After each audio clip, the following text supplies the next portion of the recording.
é com o ministro do Planejamento e Orçamento, Bruno Moretti. Essa é uma produção da Secretaria de Comunicação Social da Presidência da República com o Canal Gov, que é apenas uma das muitas emissoras que integram a empresa Brasil de Comunicação. Para você nos acompanhar nessa entrevista, são muitos os caminhos. Pela Rádio Gov, estamos em rede facultativa de rádio para todo o país, mas se você quer nos ouvir e ver, pode nos acompanhar na sua TV pelo Canal Gov ou pelo nosso YouTube, @Canal Gov. Você também pode nos assistir lá no site da Agência Gov, agenciagov.abc.com.br. Lá, além da TV ao vivo de todos os programas que a gente tem no ar, você também acompanha as principais notícias do governo federal. Outra opção é baixar de graça na loja de aplicativos do seu Android ou iOS o Canal Gov e assistir toda a nossa programação ao vivo, bem na palma da sua mão.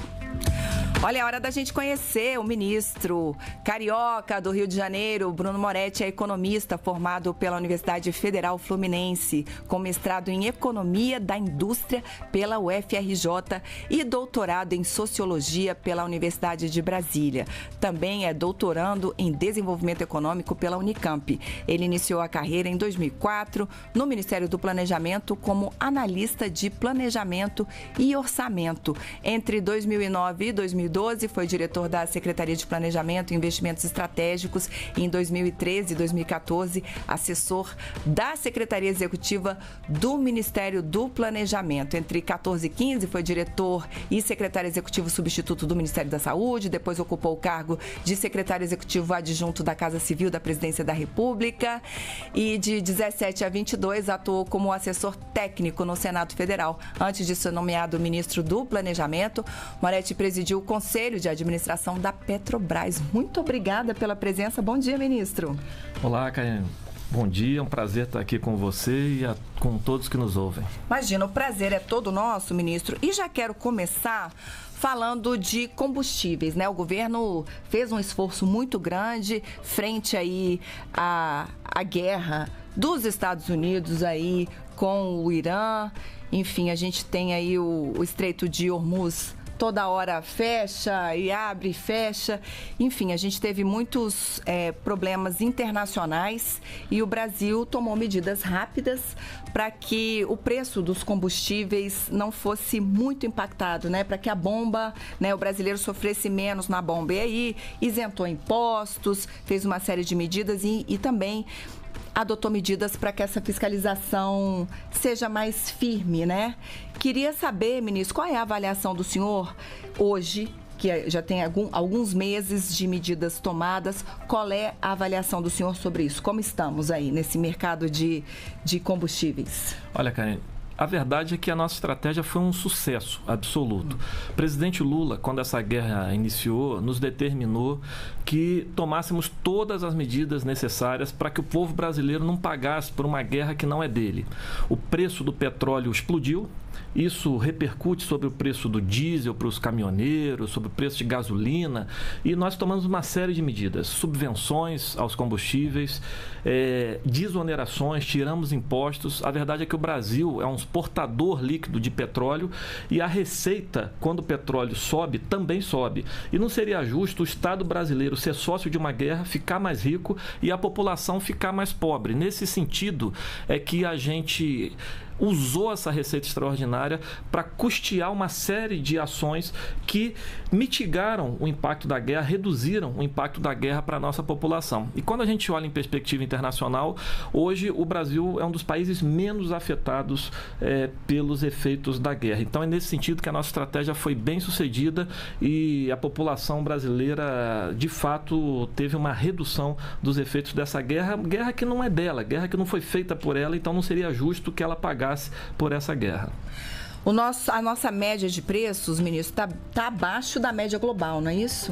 Exatamente. A gente teve um impacto percentual em termos de reajuste de preços muito mais baixo do que a média dos demais países. O que aconteceu é que logo no início da guerra, de fato, houve uma variação muito forte de preço. A gente identificou, inclusive, um aumento de margem por parte de alguns agentes econômicos. Então, entramos com instrumentos inéditos de fiscalização, por exemplo, determinando que as margens de lucro fossem explicitadas, fossem encaminhadas para a ANP. Uma série de ações foram feitas com a Polícia Federal, com a Agência Nacional de Petróleo e, como eu já disse, entramos com subvenções, com retiradas de tributo, de maneira que não houvesse uma forte variação dos preços de combustíveis e, a partir de determinado momento, o que os dados mostram é que houve uma redução dos preços de combustíveis, houve um aumento inicial e depois os preços começaram a cair e é assim que a gente observa hoje. A fiscalização continua na rua. A fiscalização continua na rua, foram feitas diversas autuações que estão em curso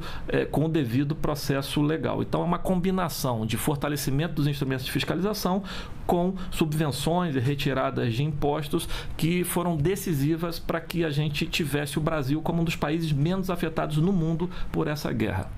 Vamos embora viajar o país? Vamos lá. Então vamos direto para São Paulo, vamos lá para a Rádio FM Mauá. Beethoven Mota já está com a gente. Oi, Beethoven, um ótimo dia para você. Bom dia, Karine. Bom dia, ministro Bruno. A minha pergunta, ministro, é sobre o atual desafio do governo em equilibrar o avanço social com a responsabilidade fiscal. Quais as medidas concretas que o governo está adotando para garantir os novos projetos terem viabilidade técnica orçamentária, sem colocar em risco as metas macroeconômicas do país? E, além disso, olhando também para o cenário do fim da escala da jornada 6x1, se a pasta do senhor planeja algum fundo para essas empresas que não conseguirem contratar devido à falta de mão de obra e para que elas não venham a entrar num colapso, alguma coisa assim, ministro. Eu queria que o senhor falasse a respeito sobre a produtividade dessas empresas na economia. Perfeito. Bom, primeiro um abraço aí para o pessoal da Rádio FM Mauá, para o Beethoven, obrigado pela pergunta. Sobre a questão fiscal que você levanta, ela é fundamental. Na verdade, é o que nos preside, é o que preside a nossa estratégia desde 2023. Nós encontramos um orçamento em frangalhos, encontramos um orçamento desmontado, sem recursos para pagar integralmente o Bolsa Família, programas como Farmácia Popular, e fizemos a recomposição desse orçamento a partir da PEC da transição. Por outro lado, nós tomamos uma série de medidas de controle das despesas a partir daí, com o arcabouço fiscal, e uma série de medidas tributárias, especialmente com um foco, que era colocar o rico no imposto de renda, colocar o rico no nosso sistema tributário. E hoje o que a gente percebe é um sistema tributário mais justo, uma recomposição da arrecadação, fundamentalmente a partir dessas ações de tributação daqueles que têm maior poder aquisitivo e de controle da despesa. O resultado está expresso nos números. Não sou eu que acho, não sou eu que digo. São as estatísticas oficiais do país. Nós fizemos um esforço fiscal de 2 pontos de PIB entre 2023 e 2026, de maneira que nós estamos num processo de consolidação fiscal. Ao mesmo tempo, não cabe você ter um regime fiscal que entrega um processo de ajuste das contas, mas sem pensar naqueles que mais precisam, sem garantir políticas públicas àqueles que mais precisam. E foi isso que a gente fez. Voltamos à valorização real do salário mínimo, descongelamos gastos de saúde e educação, fizemos o pé de meia, retomamos o PAC. Então eu diria que a nossa estratégia é muito clara. É uma estratégia que controla despesa, de um lado, pelo arcabouço fiscal, recompõe a arrecadação, especialmente a partir da ênfase na justiça tributária e garante políticas públicas àqueles que mais necessitam. Em relação à escala 6x1, a nossa visão é que o projeto é equilibrado, ele é um projeto compatível com a estrutura da nossa economia e o que nós estamos fazendo é buscando um diálogo permanente no Senado Federal para que a PEC seja votada e qualquer apoio ao sistema produtivo, às empresas, nós iremos discutir nesse diálogo permanente que o presidente Lula nos determina com o setor produtivo. Ministro, de Mauá, a gente vai lá para Santarém, no Pará. Vou dar as boas-vindas aqui para a Rede de Notícias da Amazônia. Jéssica Santos já está com a gente aí. Oi, Jéssica, um ótimo dia para você. Obrigada por estar aqui com a gente hoje, querida. Olá, muito bom dia, Karine. Bom dia, ministro. Em nome da RNA, agradeço muito o convite. Ministro, a minha pergunta é direcionada para o orçamento, porque a região norte, ela recebe um valor, às vezes, bem mais reduzido comparado a outras regiões, mesmo produzindo muita matéria-prima, como eletrodomésticos, também eletrônicos, a exemplo da Zona Franca de Manaus. A minha pergunta é, como a distribuição desse orçamento deve beneficiar estados dessa região? Bom, Obrigado, Jéssica, o pessoal aí da Rede Notícias da Amazônia, de Santarém. Jéssica, o que a gente tem construído desde 2023 é a retomada e a criação de programas que favorecem especialmente as pessoas mais vulneráveis e as regiões que mais necessitam. Então, por exemplo, no caso do PAC, quando você olha a proposta orçamentária que a gente herdou em 2023, porque ela é sempre feita um ano antes, a rigor não havia investimento público previsto. Quando a gente aprova a PEC da transição e retoma investimentos cruciais, a gente percebe, por exemplo, que o Minha Casa Minha Vida chega a patamares inéditos, e isso só vem crescendo de 2023 em diante. Tanto no faixa 1, como, por exemplo, no faixa 3, a gente passou a usar recursos do petróleo, do Fundo Social, para custear empreendimentos no âmbito do programa Minha Casa Minha Vida. E são esses programas que têm um alcance incrível, que conseguem, por exemplo, chegar a regiões que até então não eram atendidas. Então, eu lhe diria que para cada um dos nossos programas, nós temos um regime fiscal sólido, capaz de custear essas ações, tanto do ponto de vista de investimento, quanto do ponto de vista das nossas políticas sociais. Então, é a retomada da política de valorização do salário mínimo, do programa Bolsa Família, do Minha Casa Minha Vida, do programa Mais Médicos, do Farmácia Popular, que não havia orçamento para ele quando a gente assumiu, que assegura um conjunto de medidas que favorecem essas regiões, tanto do ponto de vista do desenvolvimento produtivo, econômico, mas também do ponto de vista social e ambiental. Ministro, agora da gente ir para o seu estado, vamos lá para o Rio de Janeiro, vamos para o jornal Correio da Manhã. Rodolfo Lago está com a gente também. Oi, Rodolfo, bem-vindo. Bom dia, Karine. Bom dia, ministro. Bom dia a todos os que estão nos assistindo. Ministro, na quinta-feira, houve uma nova ação da Polícia Federal na investigação de desvio de emendas parlamentares ao orçamento. E esse tem sido um foco grande de preocupação em ações aí, né, que são coordenadas pelo ministro do Supremo, Flávio Dino. Então, eu pergunto da ponta aí do Poder Executivo, ministro, como fazer com que esses recursos de emendas parlamentares não sejam desviados no caminho e efetivamente cheguem lá na ponta, cheguem nos municípios, cheguem nas obras às quais esses recursos efetivamente são destinados? Bom, Rodolfo, um abraço ao pessoal do Rio de Janeiro, ao pessoal do Correio da Manhã. Essa pergunta é fundamental. Desde que houve esse diálogo entre os poderes mediado pelo Supremo, eu entendo que houve avanços importantes na execução das emendas parlamentares. Eu destacaria não só a questão da rastreabilidade das emendas, da maior transparência na execução das emendas, há uma série de ações em curso, por exemplo, a determinação de que haja planos de trabalho para executar as chamadas transferências especiais, entre outras medidas, mas também a própria limitação dessas emendas no orçamento público para que elas possam contribuir com o que eu já falei aqui, que é o nosso processo de consolidação fiscal que vem em curso aí desde 2023.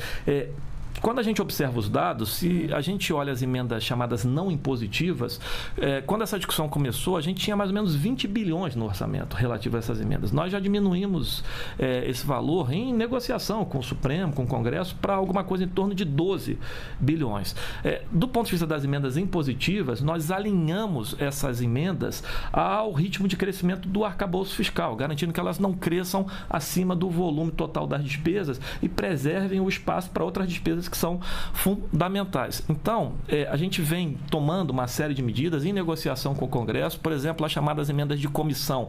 Nós garantimos que metade dessas emendas tem que ser destinadas à saúde, que é um dos setores em que a gente tem maior necessidade de desenvolvimento do SUS. Então, eu diria que há uma série de ações em curso, há resultados relevantes, mas há muito a avançar em relação à execução dessas emendas, e o importante é que elas sejam sempre sintonizadas com as políticas públicas, sejam sempre sintonizados com os objetivos e critérios colocados para o conjunto das políticas públicas. Ministro, vamos embora para Goiânia agora. Vamos lá para o jornal O Hoje, porque o João César Almeida está com a gente. Ei, João, bem-vindo. Um ótimo dia para você. Bom dia, Karine. Bom dia, ministro. Ministro, Uma obra considerada estratégica para Goiânia e para Goiás é o anel viário da região metropolitana de Goiânia, que ficou cerca de 20 anos no papel e agora passou a integrar o novo PAC. Eu queria saber como está a expectativa do governo em relação ao avanço da licitação que foi lançada na semana passada, a contratação da empresa responsável pela execução e qual é o grau de prioridade dessa obra dentro do planejamento orçamentário, considerando que é um investimento de aproximadamente R$ 1 bilhão.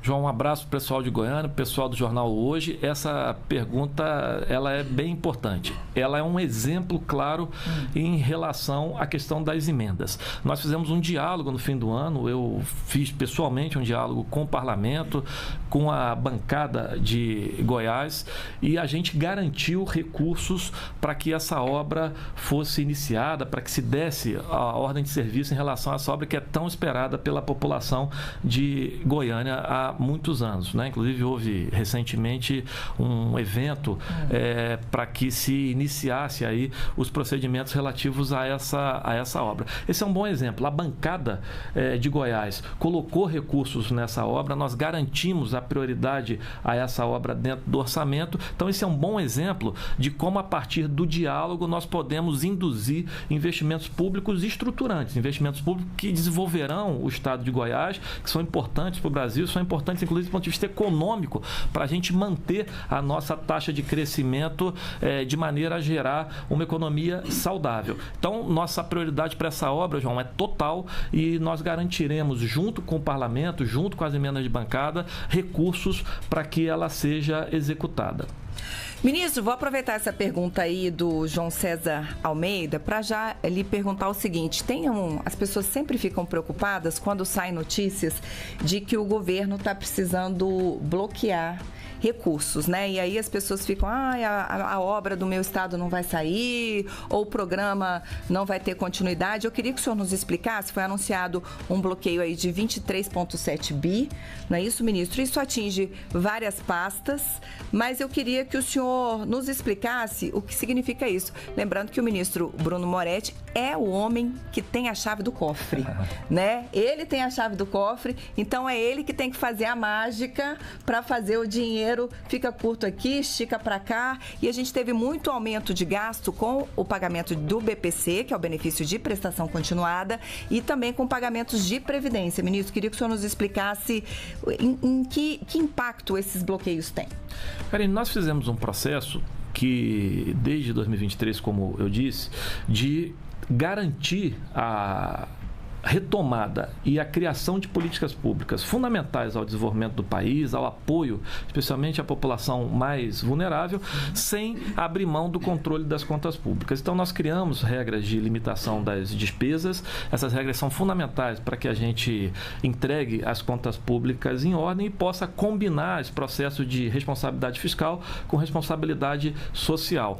Nesse contexto é que temos limites orçamentários e quando há crescimento das despesas chamadas obrigatórias, a gente tenha que fazer um bloqueio das despesas discricionárias para acomodar essa variação no caso dos benefícios. Veja, houve uma série de medidas de gestão do ponto de vista da Previdência Social, do INSS, do Ministério do Desenvolvimento Social, fundamentais para assegurar direitos às pessoas, fundamentais para que as pessoas tivessem acesso aos seus benefícios, os benefícios previdenciários, os benefícios assistenciais do BPC. Então, o que nós fizemos foi um remanejamento dentro do orçamento para garantir que esses benefícios sejam pagos. Afinal de contas, são direitos das pessoas. E ao fazer o bloqueio desses recursos, fizemos de uma maneira, digamos, proporcional, de maneira que cada um pague um pouquinho e não haja um impacto tão grande sobre cada uma das pastas. Ao longo dos meses,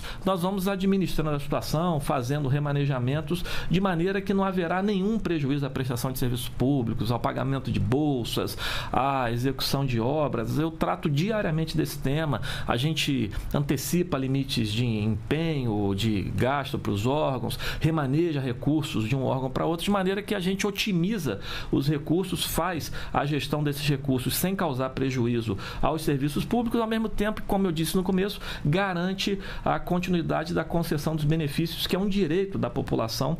Então, está tudo sob controle. Ou seja, bloqueio não é corte. Isso, o bloqueio ele é um remanejamento de recursos de uma pasta para outra, no caso em questão, para garantir a continuidade dos pagamentos de benefícios, ao mesmo tempo em que, como eu disse, a gente vai otimizando os recursos discricionários para que não haja prejuízo à prestação dos serviços públicos. Ministro, vamos embora para o Rio Grande do Sul, lá para Rio Grande, lá para a Rádio Oceano, porque a Carolina Matos está com a gente hoje também. Ei, Carol, um ótimo dia para você. Muito bom dia, é um prazer conversar com os dois e poder representar também a região sul. Bom, ministro, após as enchentes que atingiram o estado em 2024, quais recursos estão previstos para a reconstrução e também a prevenção de novos desastres? Bom, muito bem, um abraço ao pessoal de Rio Grande, a Carolina, a Rádio Oceano.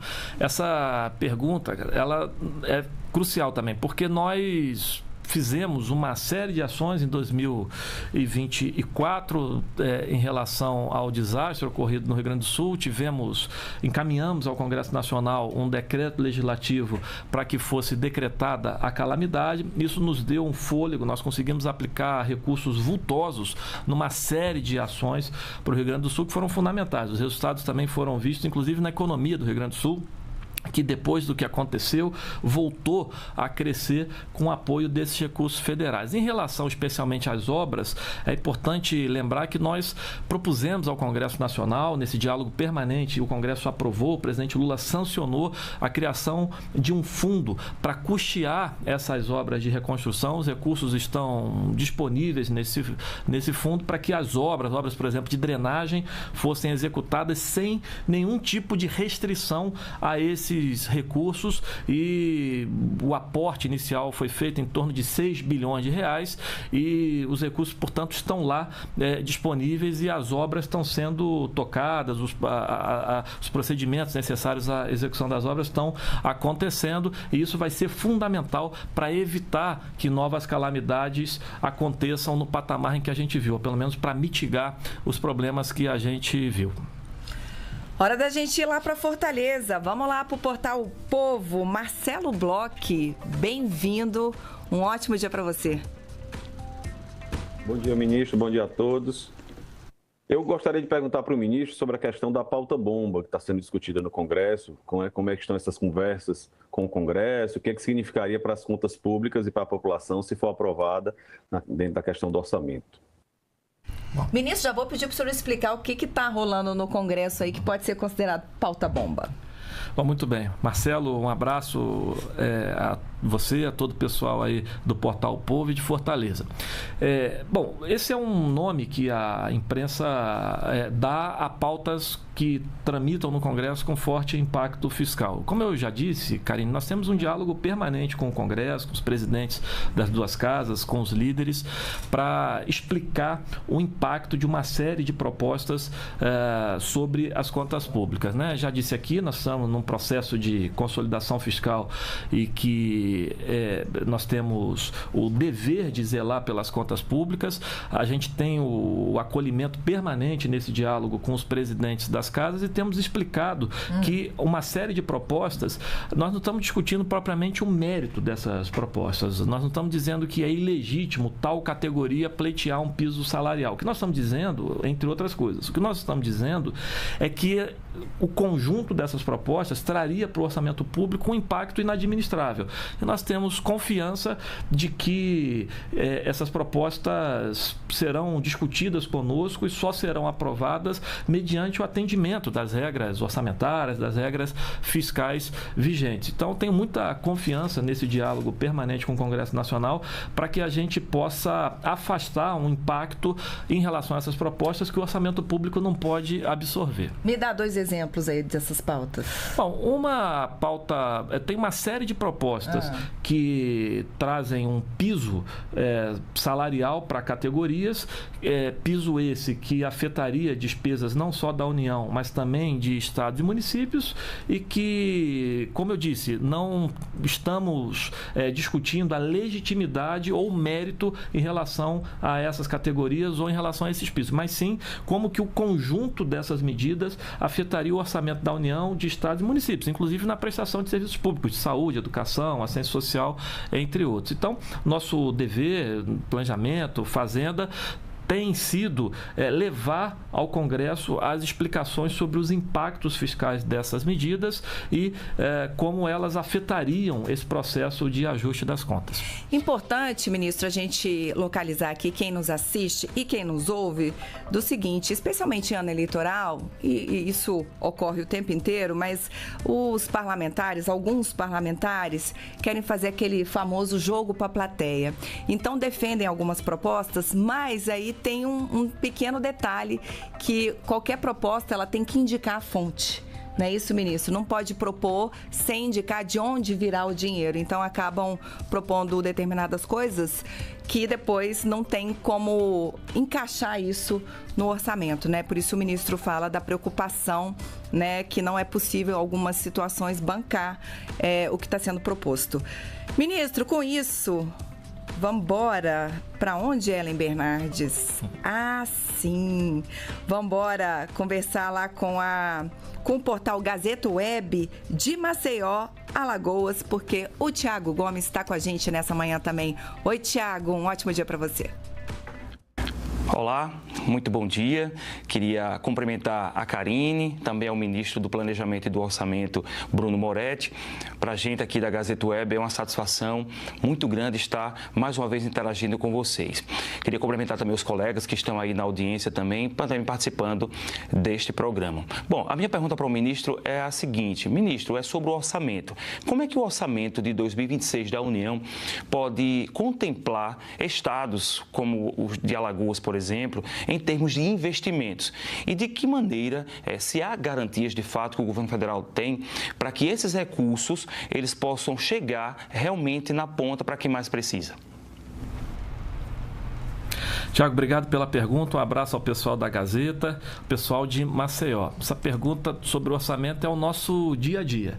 Na verdade, a gente tem priorizado uma série de investimentos, os investimentos que mudam a vida das pessoas. O presidente Lula tem cobrado muito que as obras sejam realizadas, que ele possa entregar essas obras à população. Então, primeiro, organizar as contas públicas é fundamental para que a gente possa ter espaço para esses investimentos. Eu já dei exemplos aqui, Karine, sobre o Minha Casa Minha Vida, né? Um programa que o orçamento cresceu, nós estamos batendo recorde de contratação de unidades, tanto, por exemplo, no faixa 1 como no faixa 3, aquela parte do programa em que a gente usa recursos do Fundo Social, a parte também do FGTS, e o que a gente observa é que o programa tem chegado a várias regiões do país, a diversos municípios, fazendo a diferença na vida das pessoas. Do mesmo modo, são outras obras, por exemplo, na área de transportes, e o interessante aqui é que nós temos estratégias do ponto de vista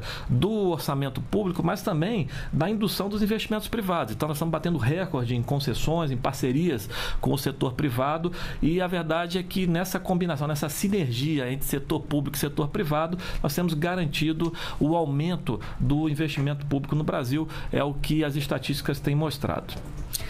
Ministro, ontem estava aqui comigo o ministro do Empreendedorismo, Paulo Henrique Pereira, e uma pergunta que foi feita para ele 1000 vezes foi sobre o aumento do teto do MEI. Né? Os microempreendedores brasileiros aguardam aí um aumento nesse teto, porque esse é um teto antigo, né? Quase uma década já, com um teto de 81 mil, é isso? Perfeito. 81 mil reais, e essa é uma demanda muito grande do setor, e há uma expectativa muito grande. O próprio ministro ontem, Paulo Henrique Pereira, nos disse aqui que o presidente está para anunciar aí um aumento nesse teto. Ontem ele não cravou esse teto pra gente. Aí a gente ficou assim, tá quente, tá frio, algo ali em torno de 130 mil. Queria lhe perguntar, já que o senhor é o homem do cofre, queria saber qual é a expectativa para o aumento do teto dos microempreendedores empreendedores. Esse é um outro exemplo de um processo de negociação que a gente vem fazendo, especialmente com a Câmara dos Deputados, com o presidente Hugo Mota, com o relator dessa matéria na Câmara, que é o reajuste do teto do chamado MEI, né, o microempreendedor individual. É uma pauta legítima, como você bem colocou, Karine. O teto está estagnado desde 2018, se eu não me engano, e a gente está trabalhando aqui com a perspectiva de atualizar esse teto para um patamar aí entre 130 e 140 mil, que é mais ou menos a reposição da inflação. E aqui é um exemplo interessante porque nós estamos fazendo isso com responsabilidade fiscal. O que nós estamos mostrando é o impacto disso nas contas, que isso é absorvível desde que isso seja feito de maneira escalonada, entre 2027 e 2028, de maneira que a gente possa atender a esse pleito, e o presidente Lula deve encaminhar um projeto de lei nos próximos dias sobre essa matéria ao Congresso Nacional, à Câmara dos Deputados, e fazendo isso de forma escalonada, a gente consegue absorver nas contas públicas, a gente consegue, inclusive, cumprir todo o nosso regramento orçamentário e fiscal, de maneira que a gente possa atender a esse pleito. Quando o senhor fala escalonado, isso quer dizer que isso vai ser feito gradativamente? Gradativamente. Uma parte em 2027, uma parte em 2028. Tem que lembrar que a gente sempre encaminha o orçamento do ano seguinte no exercício anterior, quer dizer, o orçamento em agosto. O orçamento de 2027 nós vamos encaminhar daqui a pouco em 2026. Então, a lógica é que a gente encaminhe já com a previsão dos recursos necessários para atender a parte dessa demanda em 2027 e depois no orçamento de 2028 a outra parte, chegando aí a um patamar próximo a 140 mil. Esse escalonamento é feito por categoria ou não? Geral. É de uma maneira só, mais escalonada. Exatamente. Além disso, a gente atualizaria o teto, o número de empregados que o MEI pode contratar, também é uma outra demanda que o presidente Lula deverá atender. Que hoje só pode contratar um, então a expectativa é que somente mais um. Maravilha, vamos embora, vamos voltar lá para Mauá, vamos para a Rádio FM Mauá, Beethoven Mota. Ministro, a parceria entre o governo federal do presidente Lula e a Prefeitura de Mauá, liderada aqui pelo nosso prefeito Marcelo Oliveira, tem trazido investimentos pesados para a nossa cidade, como a primeira unidade do programa Parada Certa, que foi inaugurada ontem, a primeira do Brasil, foi aqui na nossa cidade, né? São containers para motoristas de aplicativo descansarem, tomar água, esquentar suas comidas lá, né? E mais de 70 milhões de investimento foi falado ontem pelo nosso prefeito, que está trazendo via governo federal. Eu queria saber se o senhor consegue, para o morador de Mauá, ter a garantia desses pagamentos, dessas obras essenciais, se estão assegurados devido ao contingenciamento dos valores que vão ser feitos, se está assegurado que nós vamos ter essas obras na cidade aqui de Mauá. Bom, Beethoven, esse é um tema para nós fundamental, que é assegurar os direitos dos motoristas de aplicativo. Essa é uma pauta para a qual a gente tem dado muita atenção. Recentemente, vocês sabem, nós lançamos um programa que é o Move Brasil. Nós garantimos os recursos à aplicação desses programas. No caso dos motoristas de aplicativo, nós garantimos 30 bilhões. Depois lançamos uma outra versão do programa para motos, tanto para trabalhadores seletistas como para trabalhadores de aplicativo, como também lançamos para caminhões, inclusive para caminhoneiros autônomos, com taxas reduzidas, né? No caso dos carros, as taxas são a metade mais ou menos das taxas de mercado, e além disso as motoristas mulheres, tanto para carros como para motos, têm taxas ainda menores, que ficam abaixo de 1% ao mês, para a gente ter ideia do que a gente está falando. Mas isso é uma parte da demanda que esse trabalhador, que essa trabalhadora faz a nós. Essa parte ela é fundamental, porque ela garante a renovação de frota, então ela tem uma dimensão ambiental, ela garante maior bem-estar desse trabalhador, que pode trocar trocar o seu veículo. E nós precisamos lembrar, isso tecnicamente é um bem de consumo, mas para essa trabalhadora, para esse trabalhador, para esse novo mercado de trabalho, isso é um bem de produção, isso é um bem de capital. É com ele que essa trabalhadora, esse trabalhador ganha a sua vida. Então, fazer a renovação da frota é uma questão social, ambiental, mas também econômica. Agora, é uma demanda fundamental, mas ela precisa ser complementada por outras ações, entre elas essa que o Beethoven nos coloca. Então, o governo tem participado desse esforço de induzir os pontos de apoio, de induzir a infraestrutura necessária em parceria aí, tanto com o setor privado como com os entes subnacionais, para que os trabalhadores tenham acesso a essa infraestrutura. E não haverá nenhum prejuízo da nossa parte a que essa pauta prossiga, que essa pauta seja ampliada. Ministro, vamos voltar para Santarém. Vamos lá para a Rede Notícias da Amazônica, Jéssica Santos. Ministro, a minha pergunta é direcionada justamente para o Move Brasil. O motorista de aplicativo que estiver com o nome negativado e pode participar do programa, e quais outras restrições estão inclusas nesse processo? Jéssica, essa é uma questão crucial para que esse programa funcione. Na verdade, nós ainda estamos colhendo os dados iniciais, mas nós temos todas as indicações que o programa será um sucesso.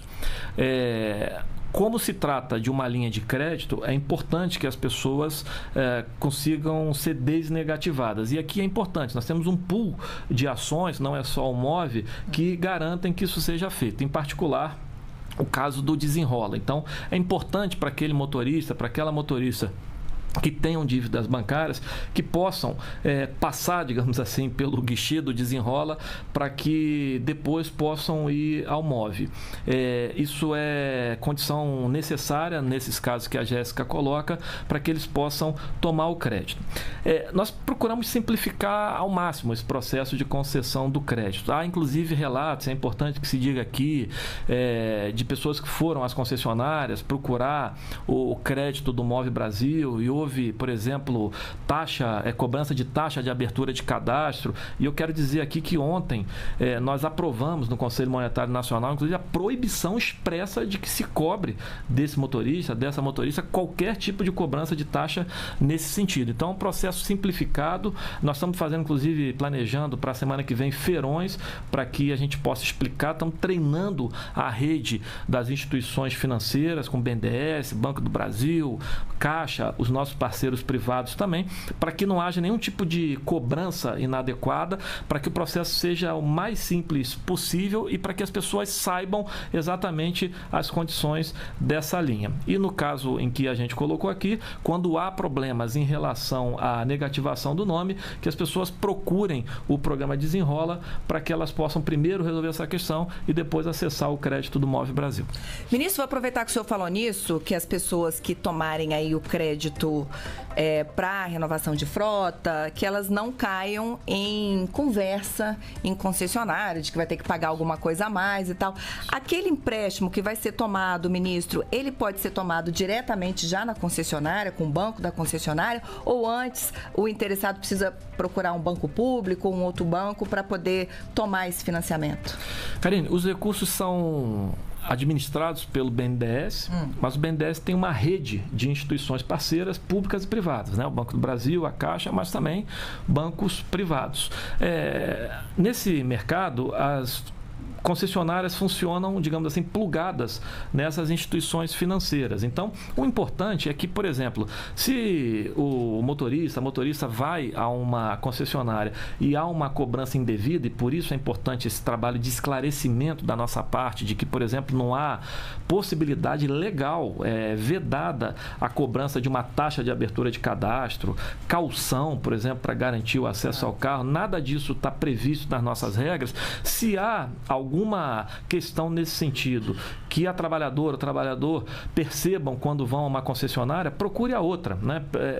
Procure a outra, porque isso não faz parte da regra do programa. A mesma coisa em relação às taxas de juros. Fizemos um esforço grande, aprovamos no CMNE taxas para esses programas inferiores a 1% ao mês. É uma taxa menor, como eu disse, muito menor do que aquela que vige nesse mercado. Se há qualquer taxa cobrada que não represente aquilo que o programa prevê, manter, é importante procurar uma outra concessionária, um outro agente financeiro, para que as pessoas possam ter acesso ao programa nas regras que nós planejamos. Ministro, vamos voltar ao Rio de Janeiro, jornal Correio da Manhã, Rodolfo Lago. Ministro, a gente estava aqui, né, conversando a respeito do Move Brasil, né, enfim, programa com crédito subsidiado aí para aquisição de veículos, mas a taxa de juros continua sendo um problema grande para a sociedade brasileira de um modo geral. As taxas de juros tão altas, as pessoas endividadas, as famílias endividadas. O senhor ainda vê sentido para a manutenção pelo Banco Central, pelo Copom, das taxas de juros nesse nível tão alto em que elas estão sendo cobradas, esse controle do juro para evitar a inflação tão alta, que é o argumento do Banco Central, ele, na sua avaliação, ele ainda está fazendo sentido, ministro?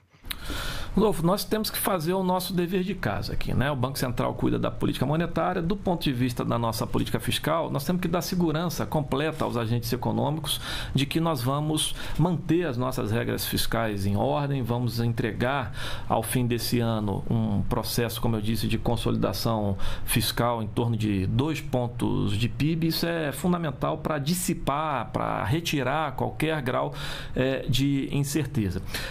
Há muitas vezes na mídia tradicional, uma ênfase, a meu ver, excessiva nessa questão fiscal, esquecendo-se de que há processos que afetam a política monetária que não tem a ver com a questão fiscal, por exemplo, como a própria guerra, sobre a qual a gente já conversou aqui. Houve um choque de preço de petróleo, isso afeta combustíveis, e combustíveis são muito relevantes, especialmente a gasolina, nos nossos índices médios de preço. E, não por acaso, nós fizemos toda essa estratégia de redução dos impactos, de moderação dos preços de combustíveis, com toda a responsabilidade fiscal, sem abrir mão do cumprimento das nossas regras. De outro lado, dado esse impacto que a guerra trouxe para a política monetária, houve uma revisão, digamos assim, da tendência da política monetária. Nós entendemos o seguinte: pegar um banco como o BNDES, a maior parte do crédito ofertado pelo BNDES é a taxa de mercado. Não obstante,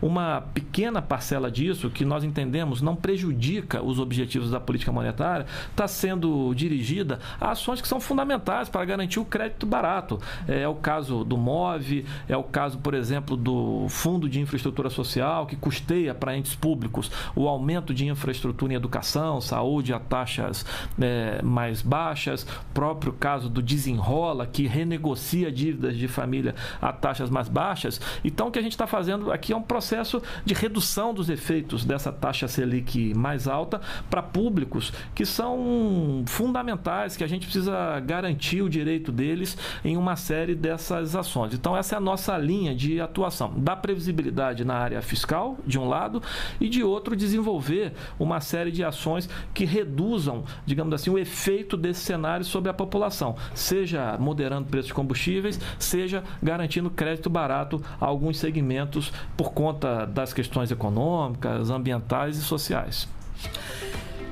Este é o Bom Dia Ministro, que hoje conversa com o ministro do Planejamento e Orçamento, Bruno Moretti. Ministro, vamos embora para Goiânia? Vamos lá para o jornal hoje, João César Almeida. Ministro, atualmente o setor rural enfrenta um cenário de aumento do endividamento. Por conta disso, no início do mês, o Senado aprovou uma proposta que autoriza o uso de recursos do Fundo Social do Pré-Sal para viabilizar a renegociação de dívidas do meio rural. Por outro lado, o presidente do Comitê Independente de Riscos e Capital da Caixa Econômica afirmou em uma entrevista que a medida pode pressionar os bancos com essas renegociações. Como o senhor avalia esse impasse entre a necessidade de ajudar o setor produtivo e o risco para o sistema financeiro? E quais impactos uma medida dessa, de utilizar o Fundo Social do Pré-Sal, pode ter sobre o orçamento destinado a outras áreas? João, essa questão tem sido relevante no diálogo do governo com o Congresso Nacional. Karine, aqui nossa visão sobre o projeto. Ele traz riscos aos bancos, de fato, porque as condições que estão ali colocadas pressionam os bancos, pressionam os balanços dos bancos, trazem para os bancos um risco no seu processo de oferta de crédito que afetam os seus balanços, e isso muitas vezes vira até restrição de crédito, porque na medida em que os bancos são afetados nos seus balanços, isso naturalmente tem um impacto na própria oferta do crédito. Então, o que nós estamos tentando interagir com o Congresso Nacional, agora o projeto está na Câmara dos Deputados, é que o projeto requer ajustes, ele requer modificações para que a gente possa equilibrar duas coisas. Primeiro, de fato, o setor tem uma situação de endividamento que requer a atenção do governo federal. Na verdade, nós já fizemos uma série de medidas para renegociar essas dívidas a taxas mais baixas e estamos propondo que essas ações sejam retomadas, sejam ampliadas. Por outro, as condições dessa renegociação precisam ser tais que não afetem os balanços dos bancos de maneira que isso viraria uma restrição de oferta de crédito para o próprio setor. Então, não seria interessante. Nós estamos buscando esse equilíbrio e, de novo, nesse processo de diálogo permanente com o Congresso Nacional, eu acredito que nós vamos chegar a bom termo para que a gente possa ter um processo equilibrado de renegociação das dívidas dos agricultores, sem que a gente pressione as contas públicas e os próprios bancos. Só concluindo, uma questão crucial para nós é que esse processo, por exemplo, seja feito sem afetar o Minha Casa Minha Vida, sem afetar, por exemplo, o funding do Fundo Social, que é destinado ao programa Minha Casa Minha Vida, dada a relevância desse programa para atender as pessoas mais vulneráveis e para induzir um processo de ampliação do investimento e redução do déficit habitacional no Brasil. Ministro, o senhor está acompanhando a Copa do Mundo? Mais ou menos, trabalhando muito, estou vendo quando eu posso. Quero aproveitar esse assunto de Copa do Mundo, porque é incrível como a gente é bombardeado pela publicidade das bets. E esse é um tema que eu queria tratar com o senhor também, né? Queria saber hoje como é que está a relação do endividamento do brasileiro e as bets, né? A gente sabe que o governo tomou uma série de medidas, inclusive com critérios para tomar empréstimo, né? Para renegociar dívidas, que a pessoa não caia, né? Nessas apostas de bets. Eu queria que o senhor fizesse uma análise. A gente sabe que a gente precisa caminhar muito ainda, né? E eu queria ouvi-lo a respeito disso. Esse é um tema hoje fundamental, inclusive, para a economia e para a sociedade brasileira. O que a gente observa desde o início do governo Lula é que nós estamos batendo recorde nos índices econômicos, sociais. O PIB cresceu muito acima do que os últimos períodos, em relação aos últimos períodos. A taxa de desemprego está em patamares historicamente baixos, a massa salarial cresceu. Então, nós temos uma composição de índices econômicos que mostra o sucesso da nossa política econômica. Tudo isso, repito, com um processo de ajuste das contas que foi feito mais ou menos de 2 pontos de PIB nesse período. Agora, há uma discussão na sociedade, inclusive entre os meios acadêmicos, intelectuais, muitas vezes sobre a percepção da melhora dessa renda. E passa pelo processo de endividamento, passa pelas taxas de juros altas, mas passa também por esse fenômeno das bets, dos jogos. O presidente tem tomado uma série de providências sobre isso. Recentemente editou um decreto, né, sobre perdimento de bens, de bets ilegais, aumentou a tributação incidente sobre esse setor, regulamentou, houve o fechamento de muitos desses sites por parte da nossa área responsável. Então, essa é uma questão que a gente está tratando, a gente vê com muita preocupação, e em particular, quando observa em determinados jogos um certo estímulo ao jogo, à aposta, isso nos preocupa muito e, inclusive, foram tomadas providências em termos de notificar veículos sobre essa indução. Então, esse é um ponto, de fato, no caso do Desenrola, que era a condição necessária que as pessoas que acessassem o programa não pudessem voltar a usar recursos, não é, nessas apostas. Então, nós estamos fazendo uma série de de tentativas, tomando uma série de medidas na área regulatória, entre outras, para que a gente possa reduzir os efeitos desse fenômeno que, de fato, muito nos preocupa. Beth, no Brasil é um caminho sem volta?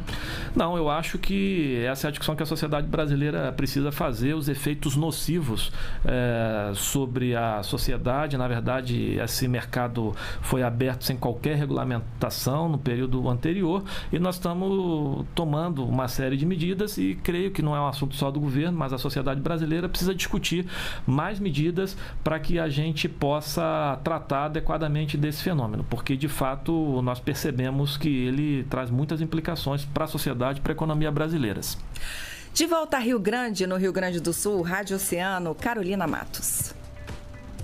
Ministro, na sua visão, qual é o maior desafio do Brasil quando se fala em planejamento em longo prazo?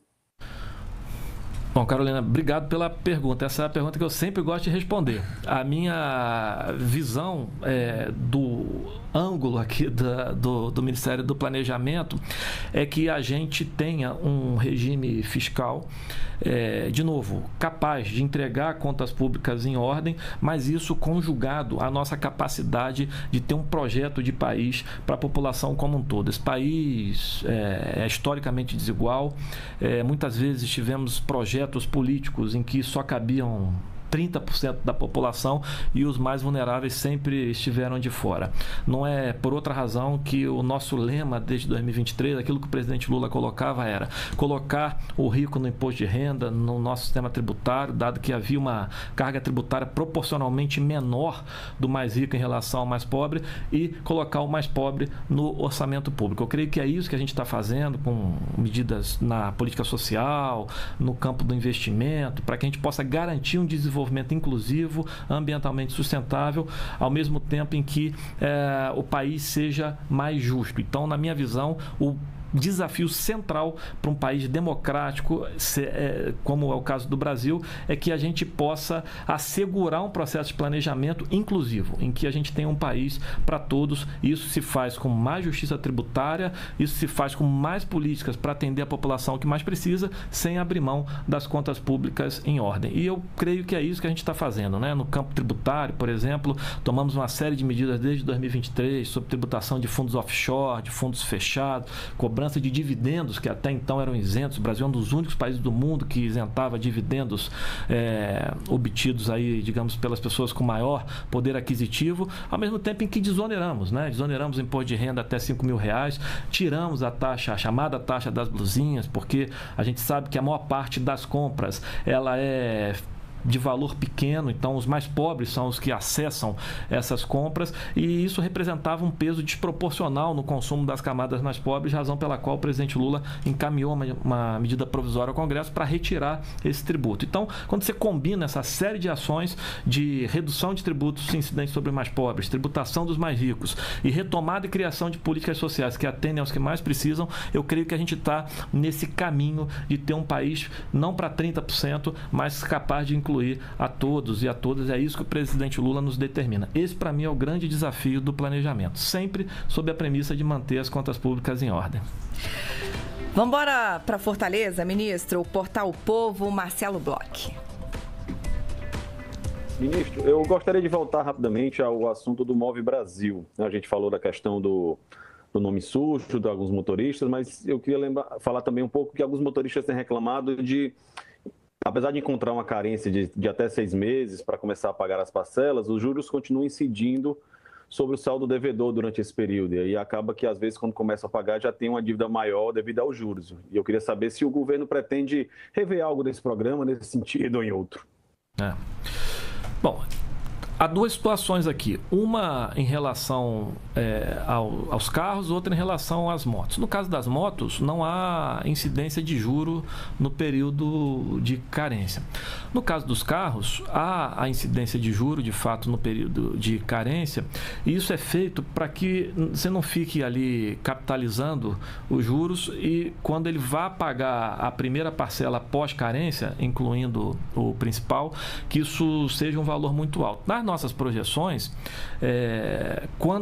tanto no período de carência como no período pós-carência, a parcela é significativamente menor, por exemplo, do que aquela que um trabalhador paga quando ele faz o aluguel desse carro. Então, o que nós fizemos foi encontrar as condições financeiras de carência, de juro, como eu disse, são menores do que 1% ao mês, para que essa prestação caiba no bolso da trabalhadora e do trabalhador. As taxas são, como eu já disse, metade, mais ou menos, daquelas que funcionam no mercado.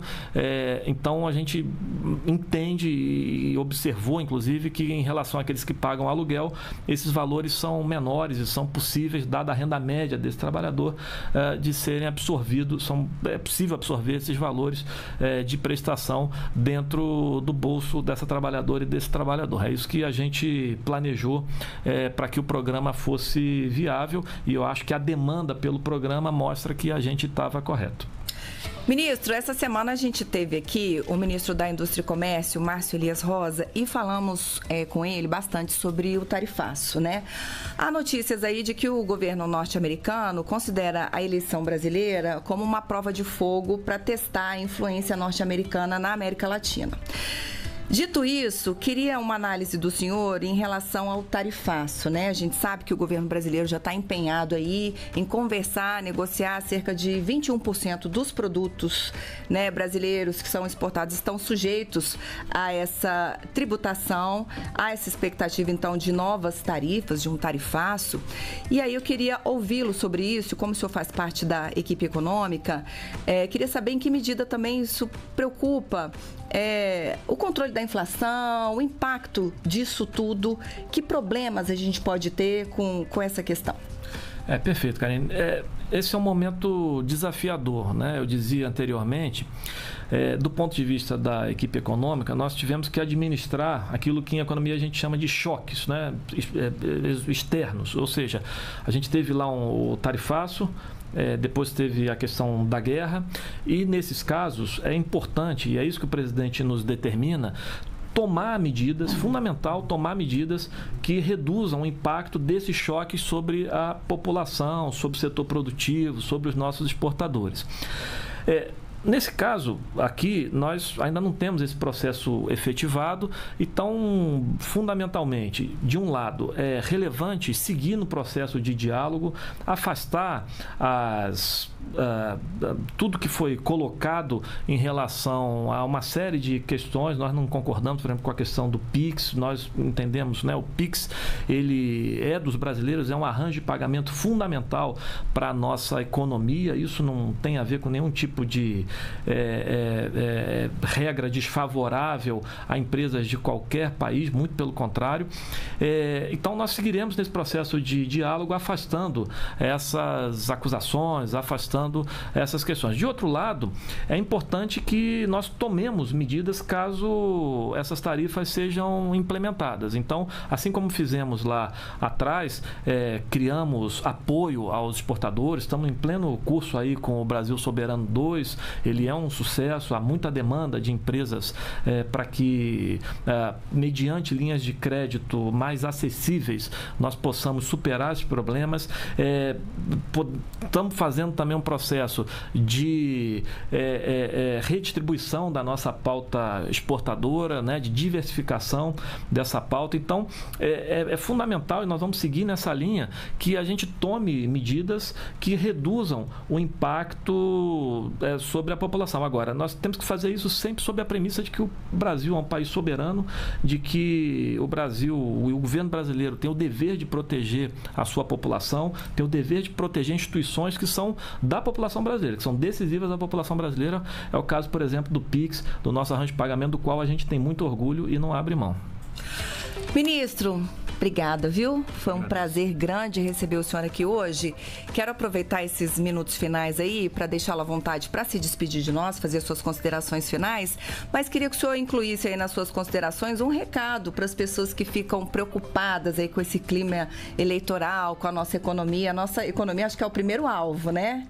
De todo o debate aí que permeia esse processo eleitoral. Acho que a questão econômica, as pessoas sempre fazem aquele, né, chamam muito a atenção, deixam criam um clima de tensão em cima da economia, de fatores externos.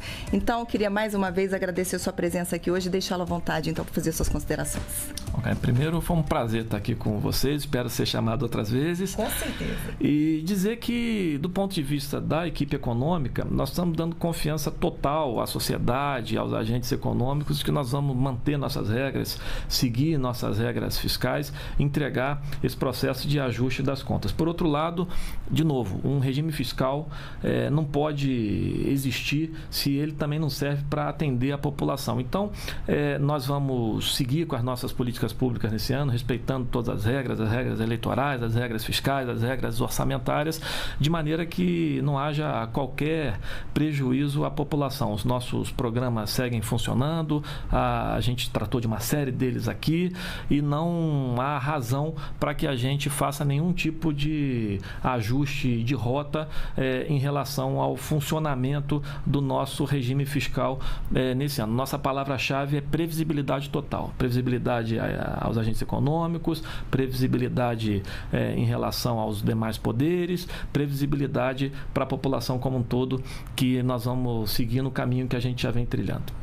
É isso, sucesso na sua missão. Obrigada, já está convidado aqui sempre que tiver um tempo para conversar com a gente aí sobre a economia brasileira. E é isso, quero agradecer também a todos os colegas que me ajudaram a fazer o Bom Dia Ministro nessa sexta-feira. Espero revê-lo sempre em próximas oportunidades e quero te falar, hein? Se você perdeu essa nossa conversa com o ministro do Planejamento, Bruno Moretti, vai lá no nosso canal no YouTube, @canalgov, e você recupera todo o nosso conteúdo, não só a entrevista do ministro Moretti, como também ao longo da semana tivemos várias, aí tivemos ministro da Indústria e Comércio, tivemos microempresas, enfim, muita coisa, muita informação para você aí. A gente se vê então na semana que vem. Quer arriscar um palpite para Brasil e Japão na segunda-feira? 2-0 Brasil. 2-0 Brasil. Então é isso, minha gente. Obrigada pela companhia. Um abraço para todo mundo. Tchau.